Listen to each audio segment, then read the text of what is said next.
स्वागत है आपका हमारे YouTube चैनल निधि एकेडमी पर।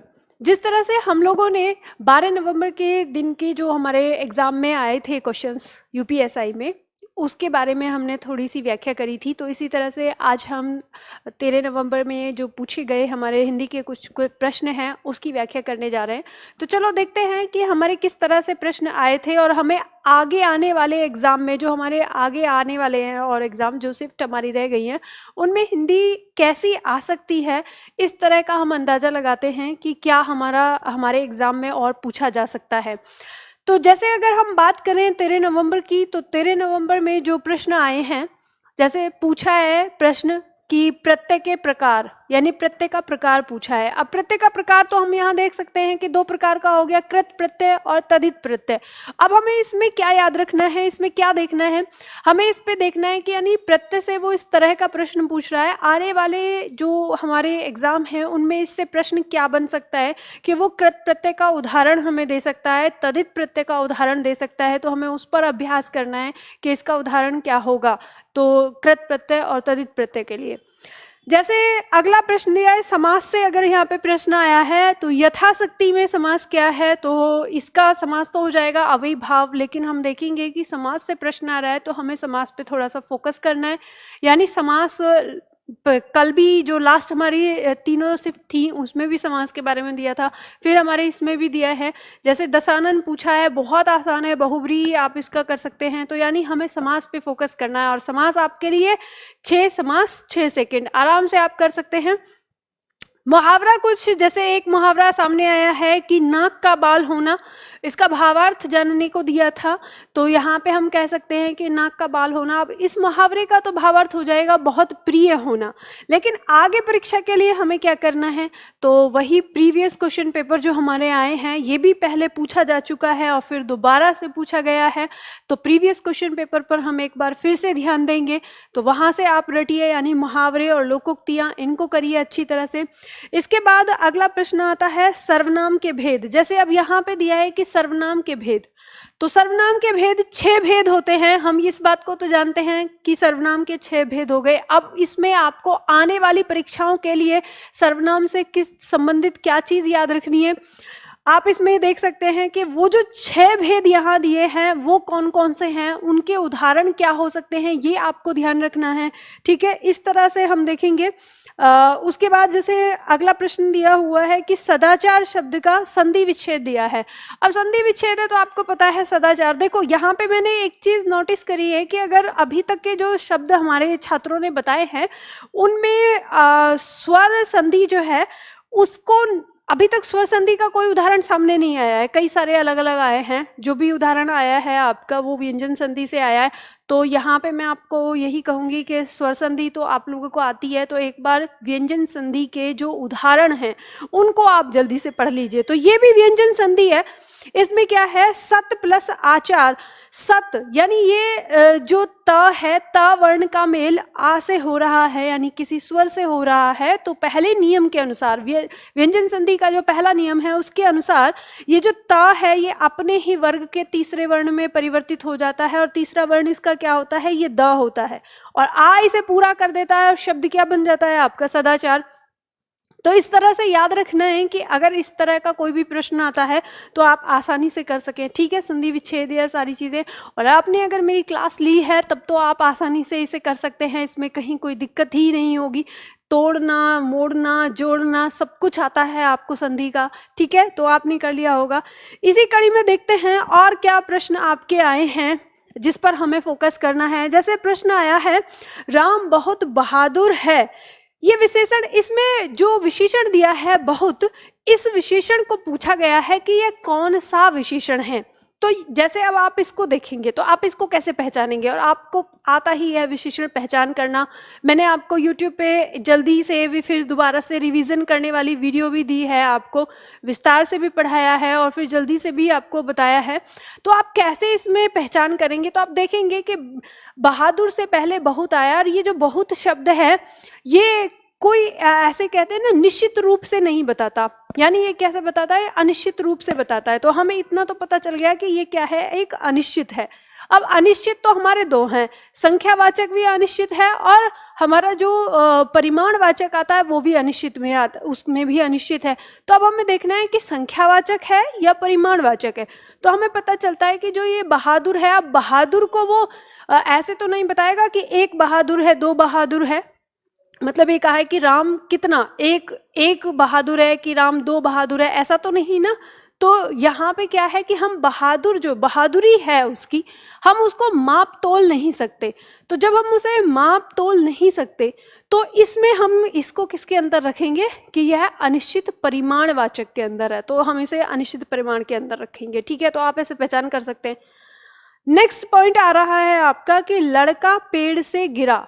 अब यहाँ पे इस वाक्य के अंदर आपसे कारक पूछा गया है कि कारक क्या होगा। अब इसके अंदर एक देखें हम तो एक कारक चिन्ह दिया हुआ है। ऐसे तो कारक हमारा इसमें पेड़ से, ये भी कारक है, और लड़का जो है ये भी कारक है।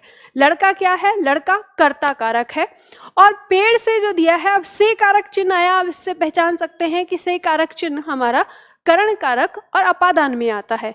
अपादान और करण में क्या अंतर है, हम ये देख सकते हैं कि जो करण है, करण कारक, वो कारण को बताता है, माध्यम को बताता है, साधन को बताता है। लेकिन जो अपादान कारक है, अपादान कारक जब किसी शब्द की या तो तुलना को दिखाता है, जो आपस में तुलना हो रही है, या फिर वो उस शब्द से कर्ता का अलग होना दिखाता है।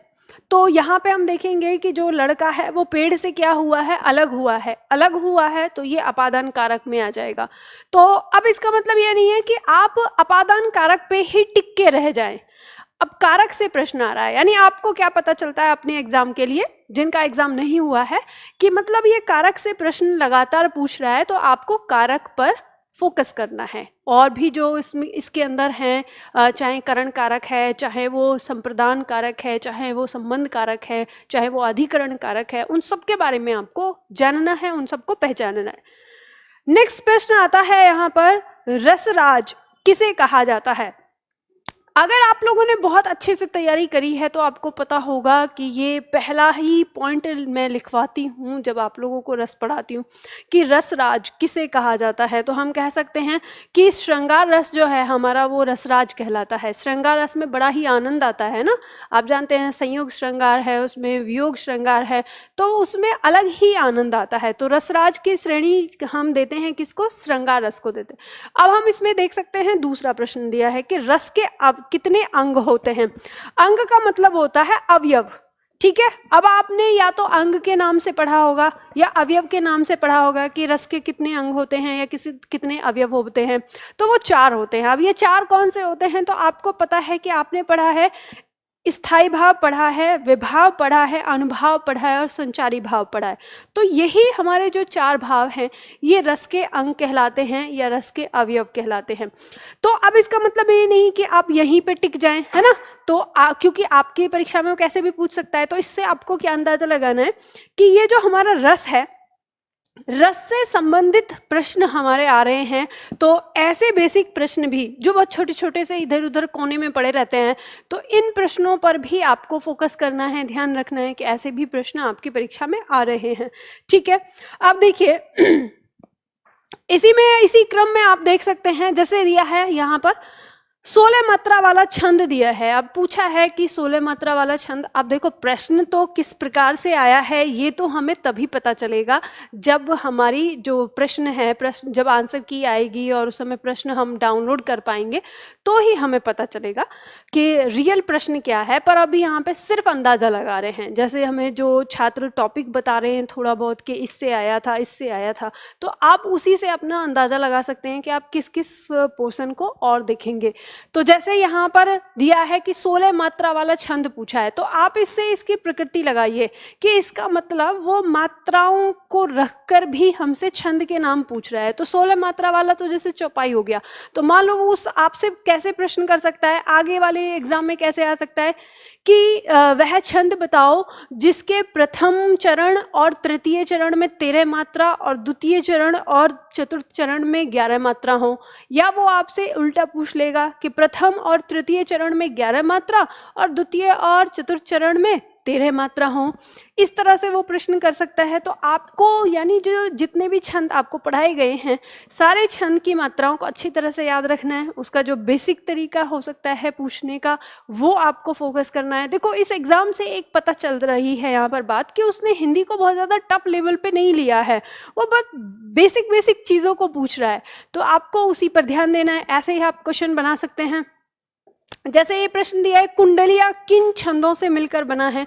अब आपने जब छंद की क्लास देखी होगी, जब जिस समय मैं आप लोगों को पढ़ाती हूँ, तो उस समय मैं आप लोगों को बताती हूँ इस चीज़ को। इसमें मैंने कई सारे प्रश्न आपको लिखवाए थे इसी तरह से। जैसे हमारा ये कुंडलिया शब्द है, इसके बारे में कि इसकी पहचान किस तरह से है। कई बार ऐसी पंक्ति आ जाती है कि वह छंद जिसका प्रथम शब्द ही अंतिम शब्द होता है क्या कहलाता है, तो कुंडलिया की पहचान है। या इसके बारे में ऐसे प्रश्न बन सकता है कि वह छंद जिसकी दूसरी पंक्ति का चौथा चरण तीसरी पंक्ति का प्रथम, यानी दूसरी पंक्ति का दूसरा चरण तीसरी पंक्ति का प्रथम चरण होता है, सेम टू सेम, तो वो कौन सा छंद होता है, तो ये भी कुंडलिया होता है। तो आप लोगों को मैंने अलग अलग तरीके से बताया था। या वो आपसे पूछ सकता है कि निम्न में से विषम छंद कौन सा है, कुंडलिया के लिए आ जाता है। कुंडलिया क्या है, विषम छंद है। या आपसे पूछ सकता है कि विषम छंद निम्न में से कौन सा छंद है, सम छंद है या विषम छंद है, ये आपसे पूछ सकता है। तो आपको इस पर भी ध्यान देना है, ठीक है। तो इस तरह के जो प्रश्न हैं उनको आपको फोकस करना है अपने एग्जाम के लिए। अब जैसे अगला दिया है यहाँ पर, कनक कनक से 100 गुनी। अभी आप लोगों को ये तो पता है, ये इसमें अलंकार पूछा गया है, यानी अलंकार से प्रश्न लगातार बने हुए हैं। तो कनक कनक से 100 गुनी, अब आपको पता है एक कनक और दूसरा कनक, 2 कनक यहाँ पर आए हैं, और ये क्या होगा, यमक अलंकार होगा। क्यों? क्योंकि इस कनक का अर्थ भी अलग है और इस कनक का अर्थ भी अलग है। एक का अर्थ हो गया धतूरा, एक का अर्थ हो गया सोना, यानी चांदी वाला सोना, धातु जो होता है, ठीक है। तो ये आपको यहाँ पे पता चल जाता है। तो अब आपके एग्जाम में ये कनक कनक तो नहीं आएगा, लेकिन यमक अलंकार के और उदाहरण आ सकते हैं। तो बहुत सारे उदाहरण मैंने आपको दिए हुए हैं, उनको याद करिए अच्छे से, ठीक है। जैसे एक बोली से प्रश्न आया है कि मगधी कहाँ की बोली है, तो बिहारी बोली मानी जाती है। अब ये प्रश्न तो आ गया, अब आपको इस पे नहीं फोकस करना है, आपको फोकस करना है कि बोली से प्रश्न आ रहा है, मतलब बोली में जो आप प्रश्न बना सकते हैं। और भी जैसे अवधि के लिए पूछा जा सकता है, या राजस्थानी बोली के बारे में पूछा जा सकता है, या पहाड़ी बोली के बारे में पूछा जा सकता है। तो उन सब का जो चार्ट बना हुआ है उस पे आप पढ़ाई करिए, उसको याद कर लीजिए, ठीक है। इस तरह से नेक्स्ट इसी क्रम में हम आगे बढ़ते हैं। जैसे साहित्य की बात करें तो छात्रों का कहना है कि पहले दिन की तुलना में अभी जो आगे दिन आते जा रहे हैं तो वो साहित्य से क्वेश्चन ज़्यादा कर रहा है। तो ऐसे कुछ छात्र हमारे घबरा रहे हैं। तो मैं आप लोगों को एक बात बताती हूँ, आपको घबराना नहीं है। सबसे पहले तो ध्यान रखिएगा, आपका एग्जाम में ना 40 प्रश्न आने वाले हैं। 40 प्रश्न में अगर साहित्य के बहुत ज़्यादा आ ही जाएंगे, कितने 10, अगर आप 10 दें, बहुत मैक्सिमम है ये 10, अगर 10 क्वेश्चन भी उसके आ जाते हैं तो 30 क्वेश्चन तो आपका व्याकरण से ही आने वाले हैं ना। तो आपको ये नहीं सोचना कि केवल और केवल साहित्य पे ध्यान देना है। और साहित्य में भी आपको जो प्रश्न दिए जा रहे हैं कि जैसे जिन जिन राइटर के अभी तक प्रश्न आ चुके हैं उनके आसपास के, या जो फेमस हैं जिनको पुरस्कार मिल चुके हैं, उनकी रचनाओं को आप एक बार देखिए, वहाँ से आप कर पाएंगे। जैसे दिया है, संशय की एक रात के लेखक पूछे गए हैं। ये एक यहाँ पर दिया है, संशय की एक रात, ये उपन्यास है शायद। तो नरेश मेहता इसके राइटर हैं। आप इसमें, अब इनकी तो एक ही बुक है, ये आपने देख ली। अब आपको देखना है जो और हमारे यहाँ पर जो फेमस हैं, यानी इनकी जो फेमस है उन पे आपको फोकस करना है। अब जैसे दिया है सर्वप्रथम ज्ञानपीठ पुरस्कार, अब प्रश्न ऐसे ही निकल के आया है, सर्वप्रथम ज्ञानपीठ पुरस्कार पूछा है उसने, या सर्वप्रथम हिंदी में पूछा है, हमें ये भी नहीं पता है। तो अब हम इसके इर्द गिर्द क्या कर सकते हैं, हम इतना कर सकते हैं कि ज्ञानपीठ पुरस्कार को याद करेंगे। ज्ञानपीठ पुरस्कार कब, क्यों, कहाँ, कैसे मिलता है, ये सारी डिटेल जान लेंगे। हिंदी में पहला कब मिला है, हिंदी में अभी जो लास्ट हमारा इस समय जो चल रहा है ईयर 2019, 2020, 2021, इन सब में ज्ञानपीठ पुरस्कार किसको मिला है, हिंदी को मिला है या किसी और साहित्य को मिला है, ये सारी चीज़ें जानकारी आप पढ़ लीजिए। जैसे अगर हम प्रथम की बात करें तो शंकर कुरूप के बारे में आता है कि शंकर कुरूप को मिला है, और यहाँ पे इनका जो साहित्य है वो क्या है, मलयालम साहित्य के लिए मिला था सबसे पहला, ठीक है। इसके बाद अगर हम हिंदी की बात करें, अगर उसने हिंदी के बारे में पूछा कि हिंदी में सबसे पहला कौन सा है, तो सुमित्रा नंदन पंत का आ जाता है, जो उनको किसके लिए मिला था, चिदम्बरा के लिए मिला था। तो आप इसी तरह से याद कर सकते हैं किसको मिला, किसके लिए मिला, और ये कौन सा वाला था, तो ये चौथा था। यानी जो ये ज्ञानपीठ पुरस्कार है, ये सभी साहित्य, हमारे जो भारत में जितनी भी भाषाएं हैं जो हमारे संविधान में दर्ज हैं, तो उन सभी के साहित्यों में से मिलती हैं। तो यहाँ हम कह सकते हैं कि चौथे नंबर पर मिला था हिंदी को, तो यहाँ पे आता है। अब इसमें आप उन्हीं चीज़ों को फोकस करिए, और फिर जितने भी राइटर को ज्ञानपीठ पुरस्कार मिला है, उनकी किस रचना के लिए मिला है, वो सारा अपने दिमाग में रख लीजिए, क्योंकि वहाँ से कोई भी क्वेश्चन बन सकता है। तो इस तरह से, यानी जो आपको हिंट मिल रही है, उस हिंट का प्रयोग इस तरह से करें। जैसे दिया है अपभ्रंश के भेद बताइए। अब किसी छात्र ने कहा कि अपभ्रंश का भेद पूछा गया था, तो देखो अगर आया है तो देखो इसमें विवाद है।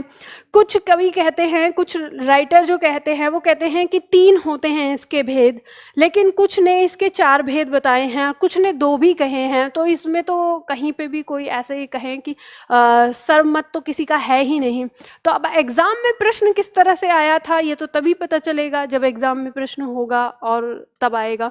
तो इस तरह से आपकी परीक्षा में जो प्रश्न आ रहे हैं वो ऐसे आ रहे हैं, और ये ऐसे प्रश्न हैं मतलब कि इसमें कहीं पे भी आपको ऐसा नहीं लग रहा कि आपको कोई परेशानी होगी या आप नहीं कर पाएंगे। बिल्कुल इस तरह का एक लेवल है, क्वेश्चन का ऐसा लेवल होना चाहिए, तो घबराने की ज़रूरत नहीं है। और जो आपको हिंट मिल रही है, उस हिंट से उसके इर्द गिर्द वाली चीज़ों को आपको पढ़ना है।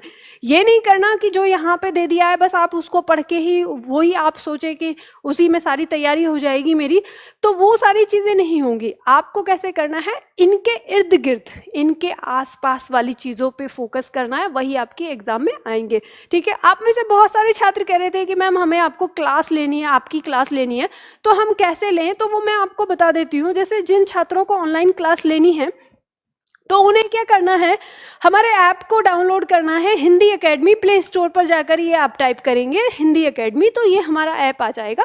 जब आप इसको डाउनलोड कर लेते हैं, इसमें रजिस्ट्रेशन आप जब कर लेंगे तो इसका फ्रंट व्यू इस तरह का दिखेगा। इसमें जो पहला वाला ही ऑप्शन दिया है आपका सामान्य हिंदी लाइव बैच, अगर आपको लाइव बैच देखना है तो आप यहाँ पे जाके देख सकते हैं। और अगर आपको इसमें कंप्लीट बैच लेना है कि कंप्लीट क्लासेस, तो आप यहाँ पे जाके ले सकते हैं, ठीक है। इसी तरह से अगर आपको टेस्ट सीरीज देनी है तो टेस्ट सीरीज में आप यहाँ जा सकते हैं। यहाँ आपकी बहुत सारी टेस्ट सीरीज पेड भी है, बहुत सारी टेस्ट सीरीज आपकी फ्री भी है, ठीक है। तो आप यहाँ पे देख सकते हैं। ऐसा जरूरी नहीं है कि अगर आपको पेड नहीं लेना है तो फ्री भी ले सकते हैं, जाके अभ्यास कर सकते हैं। यूपीएसआई के लिए टेस्ट यहाँ पे पड़ा हुआ है, यूपीएसआई का तो मैंने पेड बैच बनाया ही नहीं, यहाँ पे आपका वो फ्री ऑफ कॉस्ट है। तो जाके वहाँ पे देखिए, अभ्यास करिए। 10 से भी ज़्यादा टेस्ट पेपर आपके यहाँ पड़े हुए हैं, तो वो आप कर सकते हैं। किताब आपको अगर परचेज करनी है तो वो आप यहाँ से कर सकते हैं, ठीक है। यूट्यूब की वीडियो भी अगर आपको बिना ऐड के देखनी है तो वो आप यहाँ जाके देख सकते हैं, यहाँ पे जाके यूट्यूब क्लासेस पे जाके देख सकते हैं। और यूट्यूब पे जो आपकी क्लास होती है उसकी जो पीडीएफ होती है वो आप यहाँ से ले सकते हैं यूट्यूब पीडीएफ पर। ये दोनों बॉक्स आपकी यूट्यूब वाली चीज़ों से रिलेटेड है, तो इन्हें देख सकते हैं, ठीक है। तो चलिए फिर आज की क्लास में हम इतना ही करते हैं, फिर मिलते हैं अगली क्लास में अगली किसी टॉपिक के साथ या अगले प्रश्नों के साथ।